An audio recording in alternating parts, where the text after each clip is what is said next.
nigga. You know what I'm saying? So talking about trials and tribulations, talk about going through things and facing adversity.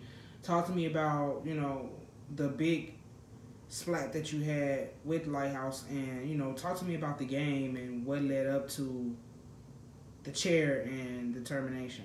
Right. So like I said, it's always emotional when you going in the moment. But, you know, when we there, we in the game, it's a lot of emotions flowing. And like, I apologize, you know, to all my players, my parents, because I was no longer there to be for them anymore. You know what I mean?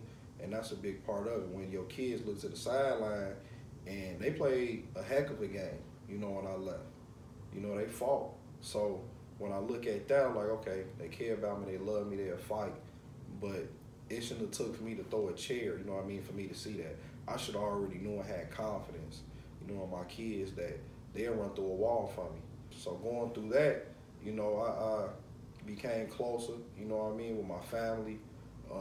The advice I was given, I only take from people that's close to me because they really care. So going through that whole thing, it was a lot, you know, ESPN and Twitter, and I was reading all these comments. They talking about the type of person you are when they don't know what you do from a day-to-day basis. They don't know the influence you have. They don't know about the car rides home, the talks you have, or, you know, the phone calls you get at 1 in the morning that you have to take. But I just wanted to clear it up, you know what I mean? But at the same time, people was running like, no, you don't have to clear your name. Like, we know who you are. The city know who you are. So you'll be fine. So for me, it was always about staying focused. You know what I mean? Getting closer to God, praying more, fighting through that hard time, because when you got people saying things about you that you know not true and they don't know you, it can affect you in a way. So just staying strong and persevering is something that we preach to our kids, and that's something that I had to do. Walk me through what made you even, like, talk to me about the game. So it was a chippy game. You know, we going at it, this alma mater, we going back and forth, and it started to get chippy. And you know, sometimes you feel, okay, the emotions get tied up again, whether you feel your kids are getting a fair shake or not. Throwing the chair is never acceptable.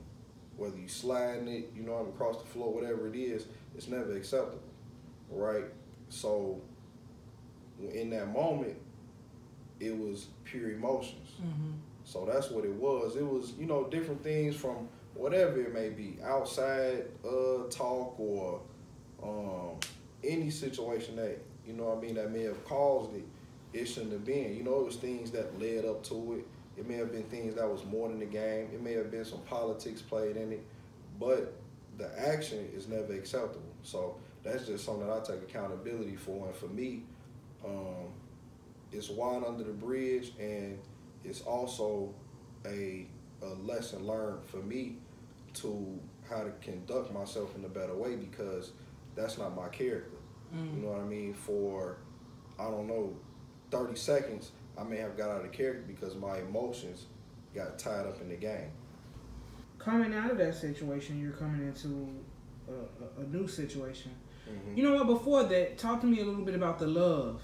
Because we always talk about the negative notions and all the negative stuff that people have to say. But me being somebody who rallied behind you and championed for you, talk to me a little bit about the love that you did receive from the city. Man, it was a lot of people I got love from. Reaching out, just telling me, like, legendary people from this city that play sports, or whether they're in politics, whether it's just a regular Joe, you know what I mean, I have a regular 9 to 5, or whether it's a student. It was a lot of love, a lot of, you know, keep your head up when one door closes, another one going open. So it was a lot of love and a lot of people standing behind me. So let's talk about what you're moving into now. I know you got some big news that you want to release to the public. So I'm actually a sports coordinator at Steel City Academy, where it's acting somewhat as an athletic director and also the culture coordinator up there. So Steel City and Katie Curley has provided me with a beautiful chance to be around the kids, to be around the youth, to push them forward, to help build a positive culture there. So we've been in school now for about 2 to 3 weeks, and everything everything's been going great. It's a great place to be. Academically, it's a grade A school. So, you know, we located right here in Gary, Indiana. They only been around about 6 years, so it's fairly new. This will be our first year under the IHSAA.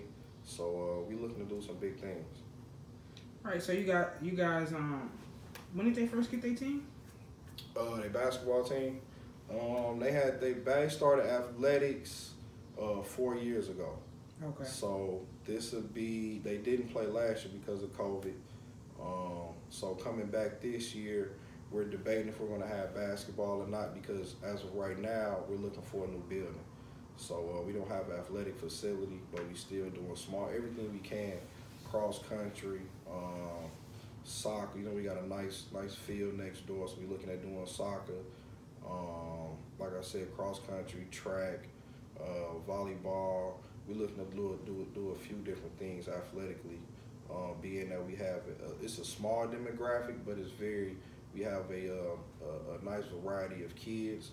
So we want to try to provide different opportunities. We're doing a swim team this year, so it's all about just providing different outlets.